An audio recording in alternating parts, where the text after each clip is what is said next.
They first appeared out of the hedgerows with a speed and coordination that stunned the American infantrymen advancing through Normandy in the summer of 1944. These were not ordinary German riflemen fighting from fixed trenches or improvised foxholes. These were Panzergrenadiers, motorized assault troops moving in Swed KFZ 251 half-tracks that growled forward like steel-bodied predators. For many Americans, it was the first time they had seen enemy infantry arrive mounted, dismount in seconds, and immediately unleash a storm of MG-42 fire so intense it felt as if the air itself had been shredded. The U.S. Army, built around foot infantry and Shermans that relied on careful coordination, suddenly faced a foe who could choose the time and place of engagement with frightening freedom. In the bocage, the terrain already favored defenders.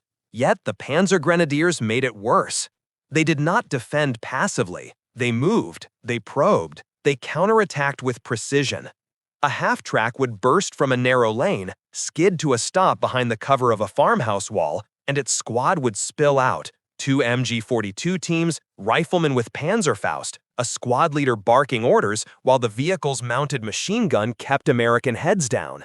To U.S. infantrymen accustomed to fighting Germans who stayed rooted in their foxholes, this was something entirely different. German mobility hit them with shock force. One moment the line appeared stable, the next it buckled under the weight of an assault executed faster than American platoon leaders could react. Companies in the 30th and 4th Infantry Divisions reported being pinned by fire before they even knew the Germans had arrived in strength. The Swed KFZ 251 half-track was the heart of it all. Not a tank, not a truck, but something in between. A troop carrier armored just enough to survive small arms fire and agile enough to surge through gaps in the terrain. American soldiers described them as rolling gun platforms, their open tops allowing gunners to rake hedgerows while the vehicle screeched to a halt. The Panzergrenadiers inside understood their machine intimately. They used it to approach swiftly, using its armor to close distance, then abandoned it the instant they reached ideal firing range. The half-track withdrew a few meters to safety while the squad advanced under its covering fire. For the Americans, the experience was disorienting. German infantry seemed to be in two places at once, charging forward while still being supported by their vehicle's gun. In the chaos of Normandy's tight fields, American squads often found themselves reacting seconds too late. A platoon would move through a gap only to be struck on the flank by a Panzergrenadier squad that had repositioned faster than anyone could report. Fire discipline was immaculate. MG-42s delivered bursts with terrifying precision, while 81mm mortars landed within moments of contact. Panzergrenadiers did not fight as individuals, they fought as a machine whose parts moved seamlessly. And that machine overwhelmed the slower, more methodical American formations. The U.S. Army had firepower on paper, Garands, BARs, Shermans, mortars, but firepower meant little when the enemy got to choose the angle and timing of every engagement. Officers discovered that their squads were being outmaneuvered even when they held superior numbers. Reports from battalion commanders spoke of German units that closed the range before we could deploy, and shifted their entire force onto one flank within minutes. Panzergrenadiers would hammer the front with suppressive fire, while half-tracks looped through lanes and trails to land troops behind American positions. In Lorraine, as the U.S. Third Army advanced eastward, the problem only grew. Open ground made German mobility even more dangerous. Half-tracks roared across fields in coordinated waves, dropping squads who immediately dug in or launched localized counterattacks. The Germans seemed able to appear anywhere, to create a fight where none existed moments earlier. And most alarming of all was what the Americans discovered once they finally halted a Panzergrenadier assault. The Germans carried more automatic weapons per squad, more grenades, and were trained to maintain fire and movement with a fluidity the Americans had not yet mastered. In these early encounters, the American infantry understood a hard truth. They were being outrun, outgunned at the squad level, and outmaneuvered tactically. The Germans were using their half-tracks not as transports, but as shock multipliers. They chose when to fight and when to break contact. They delivered more fire in the first 30 seconds of combat than some American platoons could deliver in a full minute. The lesson came hard and fast.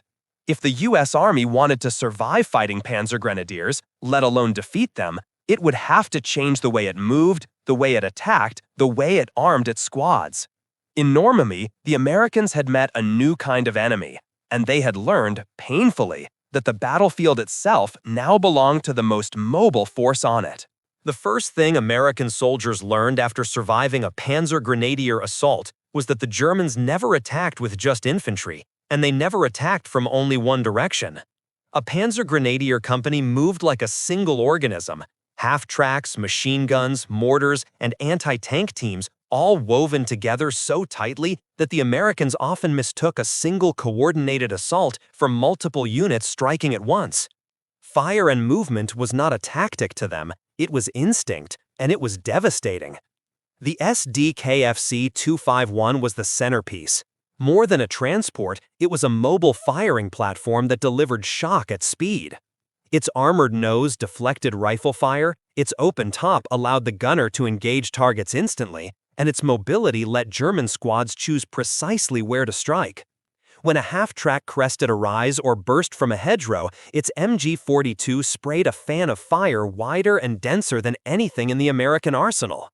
The gun's terrifying rate of fire, over 1,200 rounds per minute, split U.S. platoons before officers could shout orders. Then, while American infantry hugged the earth, Panzergrenadiers dismounted in tight, disciplined pairs and bounded forward, one element firing while the other advanced.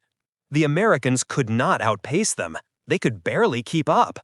At St. Lo, an infantry captain reported that the Germans closed 150 yards in less than a minute while firing the whole way. In Lorraine, the problem became worse. The terrain opened, giving the half-tracks even more room to maneuver. Panzergrenadiers did not attack in a straight line. They attacked in arcs, curling around American positions so that U.S. troops faced fire from 3 sides before they had even finished deploying. A rifle squad defending a hedgerow might suddenly find itself flanked by a half-track that had accelerated across a field no one thought was trafficable. By the time the squad leader realized the threat, the Germans were already dismounted and firing. Mortar teams added another layer. German 81mm mortars were fast, accurate, and integrated directly into company-level communications. The moment a Panzergrenadier squad made contact, a mortar section, already pre-registered on likely American positions, sent rounds crashing down within 30 seconds. U.S. commanders were stunned at how quickly German support fire arrived. In after-action interviews, soldiers repeatedly recalled the same sequence: MG-42, mortar, flanking fire, then the sudden appearance of the half-track silhouette moving into a new firing angle. American forces had no equivalent responsiveness. Their 60mm mortars were excellent, but they required setup time and careful sighting. Their machine guns had slower rates of fire, lower portability, and lacked the brutal suppression that an MG-42 squad could generate. Worse still, U.S. infantry formations, trained for linear, methodical advances, were too spread out to react cohesively. A platoon stretched across a long hedgerow might find its left flank pinned, its right flank isolated, and its center forced backward by half-tracks circling like wolves around a herd. German fire came too fast, too heavy, and too coordinated. The Americans were still fighting piece by piece. The Germans were fighting as a single system. The Americans' anti-armor capabilities made the situation even more precarious. Bazooka teams rushed forward, but the older M1 and M1A1 launchers frequently failed to penetrate the angled plates of half-tracks or the frontal armor of supporting Panthers. Soldiers often watched their rockets bounce or detonate without effect. In the chaos of a Panzergrenadier assault, smoke, dust, rapid movement, bazooka teams rarely had time to close the distance enough to ensure a kill. Some companies found themselves outrun by their own weapons' limitations. The Germans also understood how to break American cohesion psychologically. The thunder of a half-track engine signaled an attack before U.S. troops knew from where. MG-42 bursts carved through foliage so quickly that many soldiers thought 2 or 3 guns were firing when it was only 1. Mortars followed within moments, landing with a rhythm so precisely timed it felt mechanical, inevitable. Even veteran U.S. units like the 29th Infantry Division reported moments where entire platoons were pushed back simply because they could not identify the direction of the threat. It was not fear, it was blindness. Panzergrenadiers exploited that blindness mercilessly. When an American unit pulled back to regroup, half-tracks surged forward to cut them off. When a Sherman arrived to stabilize a sector, German Panzerschreck teams, cooperating closely with their mechanized infantry, appeared at the edges of fields or behind stone walls to fire at 80 or 90 meters. The Sherman was tough, but it was not invincible, and German infantry knew exactly how to support their armor with layered fire. By September 1944, American field commanders understood the scale of the problem. They were not simply outnumbered or outgunned in certain engagements, they were being out-coordinated. Panzergrenadiers fought as a unified machine, and that machine shattered American formations that were too slow to concentrate fire, too rigid in movement, and inadequately equipped to meet mechanized threats at squad level. The U.S. Army had run into the future of infantry warfare, and discovered painfully that it was a decade behind.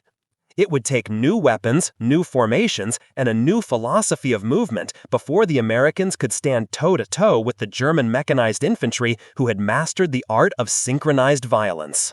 By the autumn of 1944, American infantry battalions confronting Panzergrenadiers could no longer avoid the truth staring at them from every shattered hedgerow and burned-out farm lane.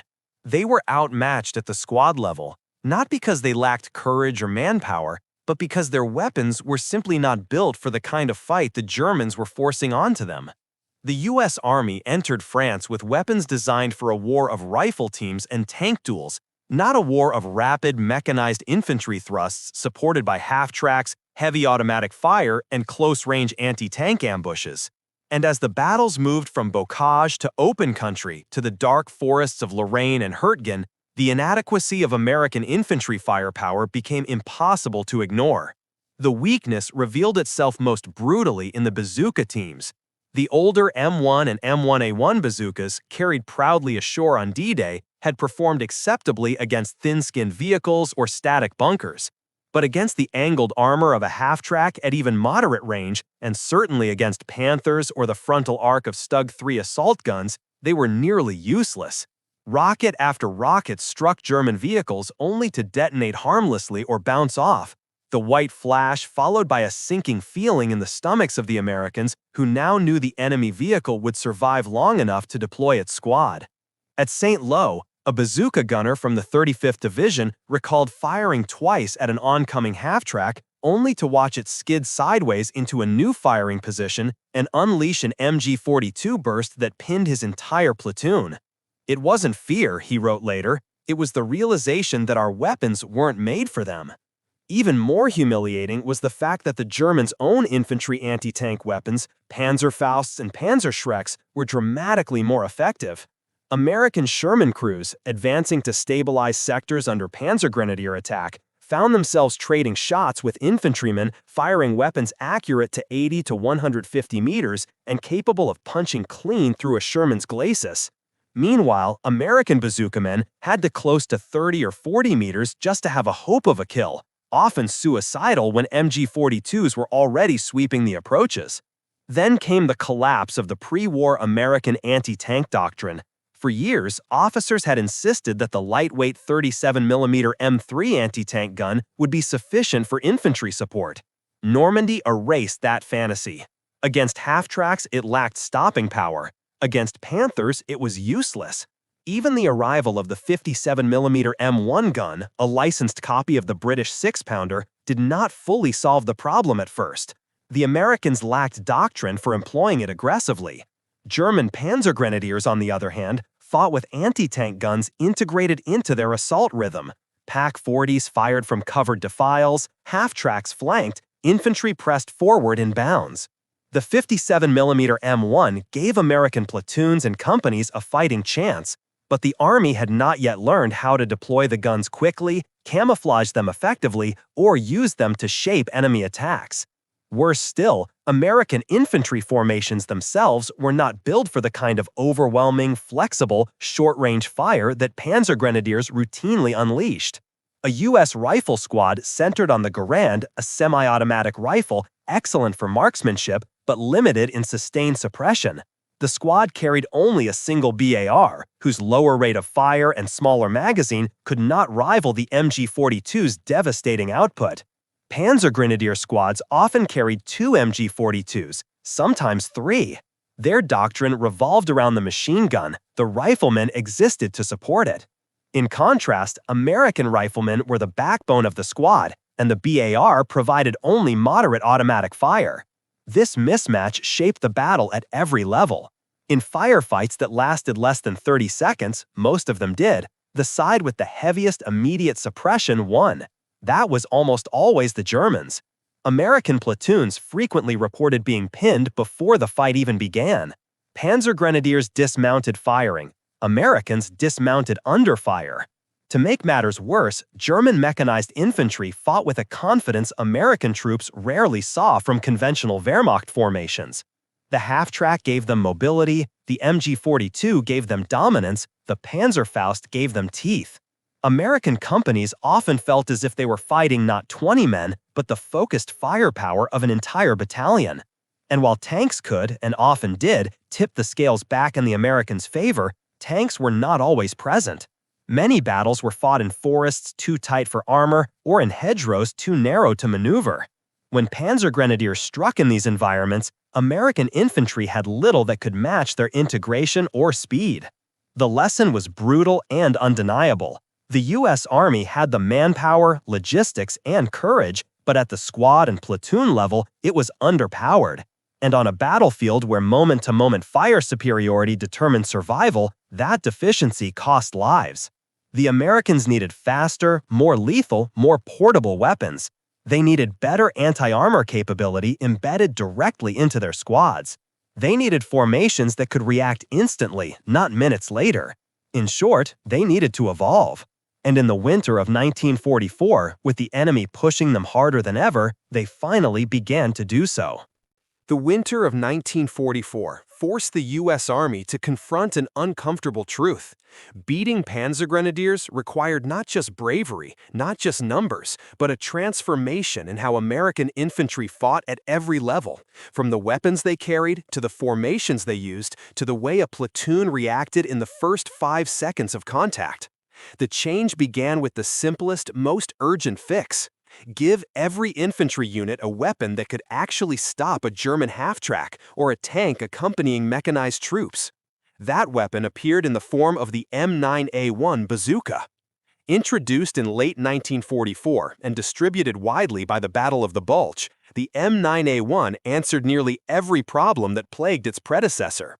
It had a stronger warhead, better penetration, a safer electrical ignition system, and, crucially, a collapsible tube that made it easier to carry through forests and hedgerows. American soldiers who had watched their older rockets bounce off angled armor could now punch through SDKFC 251 half-tracks, immobilize Stugs, and even destroy Panthers at close range if they struck the side armor. The psychological shift was immediate. Platoons that once hid from mechanized thrusts now formed hasty anti-armor cells, deploying the M9A1 in pairs to guarantee a kill. Bazooka men no longer had to close suicidally to 20 or 30 meters. The improved design let them engage confidently at 60 or 70.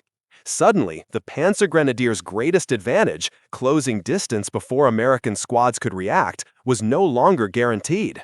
But weapons alone were not enough. The Americans needed a backbone for their anti-armor defenses, something sturdier than a portable launcher, yet mobile enough to accompany infantry. The answer came from a British idea, adopted reluctantly at first, the 57mm M1 anti-tank gun. Light, compact, deadly with the right ammunition, the 57mm quickly became indispensable against half-tracks and the armored vehicles supporting Panzergrenadier assaults. The U.S. Army had once dismissed this gun in favor of the obsolete 37mm. Now they rushed 57mm forward, attaching them not to distant battalion reserves, but directly to rifle companies, where they could engage enemy vehicles at the moment of contact. Crews trained to dig gun pits in minutes, camouflage their positions, and coordinate fire with bazooka teams. When Panzergrenadiers attempted their familiar half-track flanking arcs, they found 57mm barrels waiting for them at unexpected angles. And when the Germans tried to dismount under fire, American gun crews responded with canister shot, turning ambushes back on the ambushers. Still, the most profound adaptation happened not in supply depots or workshops, but inside the minds of infantry commanders who realized the days of broad linear advances were over. Panzergrenadiers could tear apart spread-out formations. American platoons, once trained to advance on wide fronts, now compressed their frontage and moved in triangular assault teams designed to generate instant fire superiority. Each assault element contained a bar for suppression, a bazooka team for unexpected armor threats, riflemen to flank, and a leader empowered to make split-second decisions. Gone were the delays caused by waiting for full platoon alignment. Fire and maneuver became decentralized. Squads advanced in rushes of 10 to 15 meters, never giving the Germans the stationary targets their MG-42s craved. Communications also changed. Officers demanded tighter spacing so orders could pass instantly along the line. Soldiers learned to react to the sound of a half-track engine, pivoting automatically into anti-armor drill. Bars firing to blind the gunner, riflemen spreading to avoid enfilade, bazooka teams angling for the shot. The entire platoon became a kill zone ready to activate the moment the enemy committed. Mortar teams adjusted too. The 60mm mortar, once used primarily for harassment, became the platoon's ace against Panzergrenadiers. American crews learned to drop rounds behind half-track cover points, forcing dismounted Germans into the open, where bars and garrons awaited them. Smoke missions, once reserved for large assaults, now became a standard defensive tool. Obscure the half-track, isolate the squad, divide the German fire system. Every move the Panzergrenadiers made depended on synchronization. American smoke tore their coordination apart. The transformations even touched the Sherman crews. Tank commanders realized their armor had to stay closer to infantry, not leading, not trailing, but integrated. A Sherman with foot soldiers around it became a mobile fortress against mechanized infantry. A Sherman without infantry became a funeral pyre. By late 1944, armored infantry teams drilled together, learning to identify half-track approach routes, likely MG-42 nests, and the arcs where German squads would try to dismount. They rehearsed counter-thrusts. When a Panzergrenadier squad hit the right flank, the Sherman traversed left to cut off escape, while infantry shifted to envelop the point of contact. Every movement became mutual protection. The Germans had fire and movement, now the Americans did too, but backed by more men, more guns, and a supply system the Reich could no longer match. What had begun as a desperate struggle to survive German mechanized infantry had become something very different, the birth of a new American battlefield identity. The U.S. Army was no longer reacting, it was evolving. And the Panzergrenadiers would soon discover that the force they had once overwhelmed had learned enough to turn the tide. By early 1945, the German Panzergrenadiers, once among the most feared and tactically fluid infantry forces on the Western Front, found themselves confronting an American army they no longer recognized. The timid, spread-out rifle formations of Normandy were gone. The underpowered bazooka teams were gone. The hesitation under sudden mechanized assault was gone. In their place stood a force that had rebuilt its doctrine from the ground up, one that now understood how to break the fire and movement system that defined Panzergrenadier warfare. The shift became obvious during the Ardennes counteroffensive. While the opening days of the Battle of the Bulge shocked American units, the later clashes revealed a new pattern. U.S. infantry no longer collapsed when hit by coordinated mechanized thrusts. Instead, platoons responded with rehearsed anti-armor drills, funneling half-tracks into pre-sighted kill zones covered by bazooka teams and 57mm guns. When a German mechanized column attempted to circle a U.S. position, as they had repeatedly done in Lorraine, American squads countered by collapsing inward, concentrating fire instead of spreading thin. What once caused fragmentation now triggered cohesion. At places like Rochefort, Hansfeld, and the approaches to St. Vith, U.S. rifle companies held ground not because they had superior weapons, but because they had finally learned the logic of the enemy they were fighting. The M9A1 bazooka played a central role in swinging the balance. The weapon appeared in such quantities by late 1944 that it became impossible for a Panzergrenadier commander to assume a safe avenue of approach. Half-tracks that once darted between hedgerows with impunity now faced ambushes from 70 meters away, distances that kept American teams alive and lethal. The Germans quickly realized the battlefield geometry had changed. Panzergrenadiers could no longer rely on speed to close the gap. Every dismount point, every curve in a road, every gap in a tree line might hide 2 or 3 M9A1 teams waiting patiently for a broadside shot. The mobility that once empowered German mechanized infantry now betrayed them. Being first into the fight meant being first into American crosshairs. The 57mm M1 anti-tank gun, once underutilized, now anchored defensive lines. American commanders learned to emplace these guns in mutually supporting pairs, concealed behind haystacks, stone walls, or shallow pit berms.